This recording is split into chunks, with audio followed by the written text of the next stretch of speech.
Сайн мэцхан нөхдөдөө өнөөдрийн хичээлийг эхлэе. За өнөөдрийн хичээлээр морфосплектур релефийн талаар үзнэ. Өнөөдрийн хичээлийн зорилго бол морфосплектур релефийн төрлүүдийг үүсэх шалтгааныг таних байгаа. За бид бүгд өмнөх хичээлүүдээр дэлхийн гадаад болон дотоод хүчний нөлөөллийг авч үзсэн байгаа. За дотоод болон гадаад хүчний нөлөөллөөр үүсдэг релефийн төрлүүдийн нэг бол гадаад хүчний нөлөөлөөр үүсдэг релефийн төрлүүдийн нэг бол морфосплектур релеф юм аа. За энэ бол гадаад хүчний үйл ажиллагааны үр дүнд бүрэлдэн тогтдог релефийн хэлбэрүүд байгаамаа.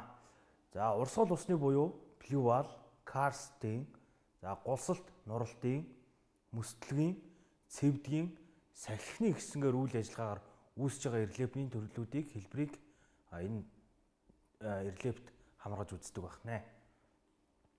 За плювал буюу усны урсгалаар үүсэж байгаа релефийн төрлийн нэг бол гүн жалга байдаг байна. За гүн нь бол 10-аас 12 м, заримдаа 80 м хүрдэг.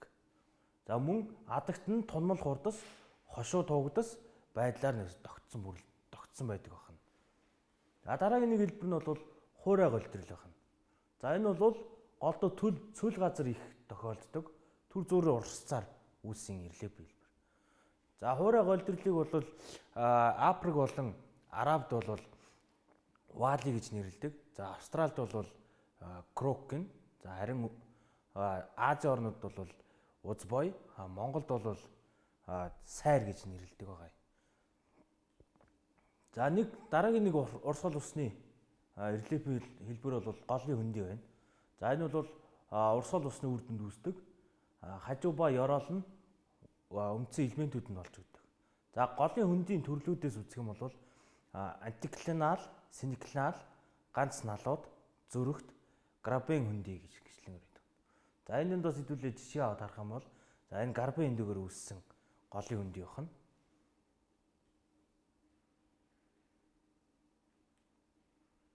За дараагийн нэг хэлбэр нь бол карст. За энэ бол усан дамхан уусдаг чулуулаг бүхий газрын болон газар доорх усны нөлөөр үүсдэг релефийн өвөрмөц хэлбэр байгаа. За нэгсэндээ биднийхөр бол агуу шиг байдаг байна. За усанд уусамтгай чулуулгын үед давхарга нь гадаргад оршиж байгаа бол ил карст, харин гүнд оршиж байгаа бол далт карст гэж бид нар ангилж авч үздэг. За карстын үр дүнд үүсдэг релефийн төрлүүд нь бол за карстын худаг, уурхай, агуу гичлэнгээр байдаг. За эндээс зурган дээрээс харах юм бол за энд бол карстын цөмрөл байна. За энэ ч бол карстын худаг байж ирж байна. За мөн карстын агуу, за газар доорх нуур байна, гол байна. За энэ дээр дахиад нэг ойлголт байгаа. Газрын давхаргын дээд үеэс гэж тийм үү? Дээд үеэс кальцийн болон гөлтгөний карбонат зэрэг давсны шүүрэл нь агуун дээд тоннаас унжиж байгаа багны хэлбэрийг бол бид нар сталактит гэдэг. За харин эсэргээрээ буюу за сталактитаас доош туссан давсны уусамлууд за шалнаас дээш босоо хэлбэрийн баг нь үүсгэж байгаа бол сталагмит гэж бид нар авч үздэг байна. За дараагийн нэг төрөл нь бол салхин гаралтай болон цөлийн релеф. За салхины үлээлт ба хоримтлуулах үйл ажиллагаанаас хотгор гүдгэрийн янз бүрийн хэлбэрт үүсдэг. За сэвсгэр хурцыг хийсгэн зөөх салхины үйл ажиллагаа болонгууд дефляц гэнэ. Харин салхинд туугдах явцдаа хурц чулуулууд газрын гадаргыг үрж илэгдүүлэх үйл явцыг бол абраз гэж нэрлэж байгаа. За цөлийн онцлог гэж. За цөл нь бол гандуу нутагт агаарын чих хур тундас баг, ургамлын бүрхөвч муу учир пицэг өөрчлөлт голцсон амгаал гэж авдаг. За мөн цөл газрын гол мөрд нь алс хол газар урсдгаар онцлог. За жишээлбэл Африк тивд урсч нийл мөрөн байна. 6000 гаруй км урсдаг. За мөн дахиад авч үзэх юм бол Кракомын цөл дэх Амодриа Сирдэрэ гэж голууд байна. За эдгээр голуудыг бол ингэж алс хол урсдаг голуудыг бол дамжин өнгөрөх гол гэж нэрлэх буюу транзист голууд гэж нэрлэж үздэг бид. За цөлийг газар зүйн хэв шинжээр нь бол чулуурхаг цөл буюу гамат, за элсэн чөл, шаварлаг цөл гичлэнгээр ангилж үздэг байна. За чулуурхаг цөлийг ус ургамал нэн ховор хаг хөвд хаяа тол байдлаар тааралддаг. За өгөршлийн улмаас илэгдэж үлдсэн өнчин уул зүлэгдэж мөлгөрсөн хад цохоо элбэг байдаг. За Монгол орны бол говь нутгуудыг бас энэ чулуурхаг цөл бол эзэлдэг. За энэ дэр бол эзэлдэг байх нэ. За элсэн зүйл. Элсэн зүйлийг бид нэр дотор нь манхан элс, сэхүүл элс, довцог элс гэжлэнгээр дотор нь хувааж үздэг. За энэ дэр бол бидэд манхан элсний зураг харагдаж байна. За элс нь бол хагас дугуй хэлбэрийг үүсгдэг. Дээрээс нь харуул саран хэлбэртэй харагддаг. За салхины жиглэлийг салхины жиглэл бол эндээсээ байж байна. За салхины талын хажууд урт 50 гэж байгаа. За ингээ урт 50 хажуутай. Харин салхины эсрэг талынх нь ихц байдаг. За энэ ихц нь бол налуугаараа үзэх юм бол нэг 30-аас 34 градусын налуутай бол байдаг. За дараагийнх нь довцог элс. За 2-оос 5 м өндөр буцсөг зэрэг ургамалд торж тогтсон элсэн довцгуудыг хэлдэг. За зурган дээрээс харах юм бол бут болон ургамалд нэгсэндээ үлдсэн тогтож үлдсэн элсэн довцгуудыг нэгсэндээ доовуудыг бид нар довцог элс гэж нэрлэдэг байна. За сэхүүл элс. Энэ бол ихэвчлэн цөлийн гаднах мужуудад салхинд хоримтлагдаж үүссэн элсний рельефийн гүдгэр хэлбэр. За тэнгис нуурын эрэг мөслөг дарахсан газруудаар голцлон байдаг. За шавранцар цөл. За энэ нь бол бусад цөлийн дунд алаг цог үүсдэг. Цөлүүд дунд элсэн цөл дотроо цөлүүд дундаа хамгийн бага талбайг эзэлдэг. За мөн ширгэж буй нуурын эргээр гол хөрсний шорог ус гадаргад ойр байх үед мараат цөл үүсч эхэлдэг байна. За дараагийнх мөслөгийн рельефийн төрлүүд байна. За хунх буюу цирк, твшин хөндөй, кам, заандар буюу саараг, за ооз буюу гүвэ. За хунх буюу цирк байна. За уулын оройн хэсэгт цасны хилээс дээш орших ихц хадан хажуу хавтгай ёроолтой гүн хонхрыг хэлж өгдөг гэж. За хавтгай ёроолтой гүн хонхор гэж байна. За нэгсэндээ цасны хилээс дээш орших ихц хадан хажуунууд гэхлэнгээр ингээд болчихж байгаа. За энд бол хүүтний үүршил болон мөсөн голын үйл ажиллагаагаар үүсдэг байна. За зэрэгэлдээ орших хунхууд нийлж нэгсэндээ циркийг үүсгдэг байна. Твшин хөндөй. За хөндөй мөсөн голын үйл ажиллагаагаар үүссэн гүнзгий асар өргөн твш хэлбэрийн хөндөй юм. За одоо бид нар зургийг харах юм бол ер нь бол ийм твш хэлбэрийн хөндөй гарч ирж байгаа. За хөндийн ёроол нь их өргөн. За хавтгай мориноор хурцагдах ба голын хөндийг бодвол арай шулуун байдаг гэж. За энэ нь нилээд мүлгэр байдалтай байж өгдөгөө гэж. За дараагийнх нь бол кам. За эртний мөслөгт автаж байсан нутгийн талуудад бүрэлдэн тогтсон эрс хажуу. За хажуудлыг харж байна. Эрс хажуу.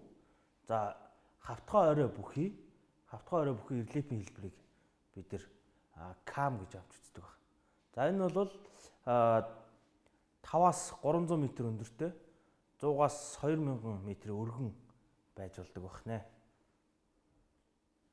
За дараагийнх нь заандар буюу сараг. За мөс тархсан талбай талбайтай залхан оршдог элсэн довцгуудын уудам талыг ярьж байна. За мөс тархсан талбай гэдэг юм уу? За энэ мөс тархсан талбайтай залгаа оршдог элсэн довцгуудыг нэгсэндээ хэлж байна. За дараагийнх нь ооз буюу гүвэ. За мөсөн голын хайлсан усны үйл ажиллагаагаар үүссэн хавтгай оройтой. За оройг нь харах юм бол хавтгай байна. За хажуу нь бол 30-аас 45 градусын налуутай. За мэдээж хэдэн 10 м бол урт байдаг байна. За дараах цэвдгийн гаралтай ирлээ. За усан довцог, нойтон гулгарал. За гулгадас гэсэн 3 зүйлийг авч үздэг байна. За усан довцог гэж байна. За цэвдэгтэй газар дарсан бөмбөр хэлбэр бүхий өндөрлөг довыг хэлдэг байна. За суурийн диаметр нь бол 5-аас 300 м. За өндөр нь 2-оос 40 м өндөртэй байдаг. За энэ бол цэвдэгт үе хоорондох ус хөлдөн эзлэгүүнээ тэлэх үед газар овоож эхэлж нэгсэндөө усан товцгийг бий болгож ирдэг байна. За нойтон гулгарал. Олон жилийн удирдлагын цэвдэгтэй газар даган хөрс гулгах үзэгдэл. За энэ бол хөлдөх гисэх болон хүндийн хүчний нөлөөлөл дээрээс болж байгаа үйл явцыг бид нар үздэг байна. За энэ бол 2-3 градусын хэвгээд үүснэ. За мөн 8-15 градусын хэвгээд бол бүр их үүсч эхэлдэг байна. Цас ихээр хайлах болон бороо орсноос болж энэ үйл ажиллагаа бол нэмэгдэж эхэлдэг байна. За гулгадас. Сэвсгэр уулын чулуулгууд хүндийн хүчний нөлөөгөөр налуу хэвгийг дагаж уруудан халтрах үзэгдлийг бид нар гулгадас гэж үздэг. За энэ бол далай тэнгис нуурын эрэг, уулын хажуу, гол мөрний хөндөй, ганга жалгын хажуу, хан зэрэг нь ус давхархад оршиж байгаа үед бол голцлон үүсч эхэлдэг байна. За дараагийнх нь эргийн рельефийн төрлүүдийг. За эхнийх нь бол фьордын буюу твшин болонгийн эрэг, хоёр дахь нь арал нуурын хэв шинжтэй эрэг, за гурав дахь нь арлуудын эрэг, дөрөв дахь нь риасын буюу адаг хэв шинжийн эрэг.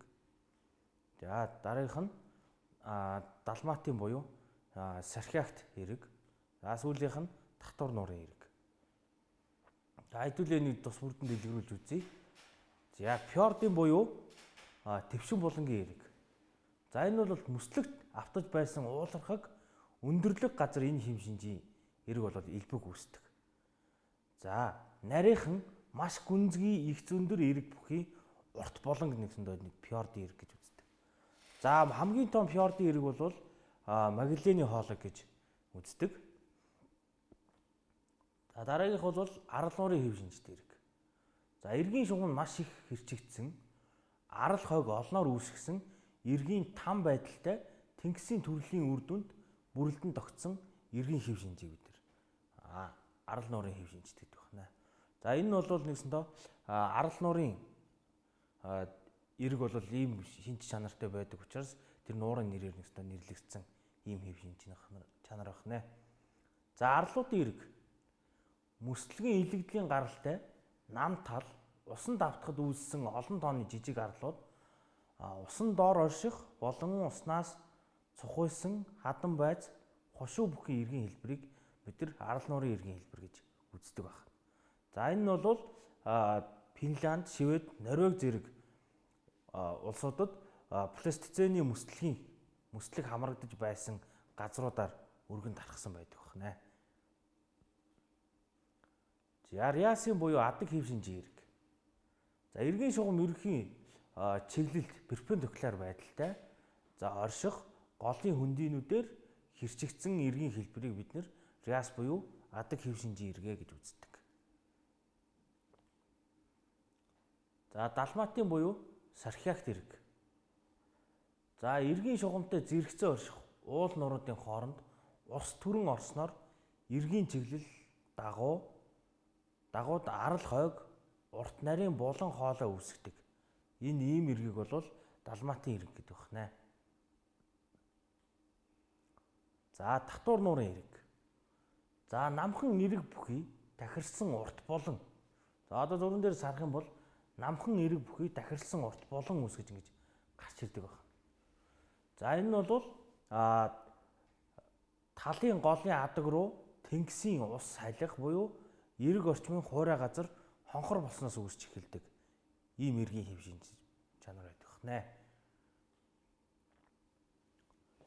За гэрийн даалгаварт бол хунх буюу цэрэг, сэхүүлис, чулуурхаг цөл буюу гамат, карст зэрэг рельефийн төрлүүдийг аж ахуй аялал жуулчлалд хэрхэн ашиглаж болох талаар дүгнэлт бичиж тэмдэглэж ирэх байна. За өнөөдрийн хичээл дуслаа. Баяртай хүүхдүүд.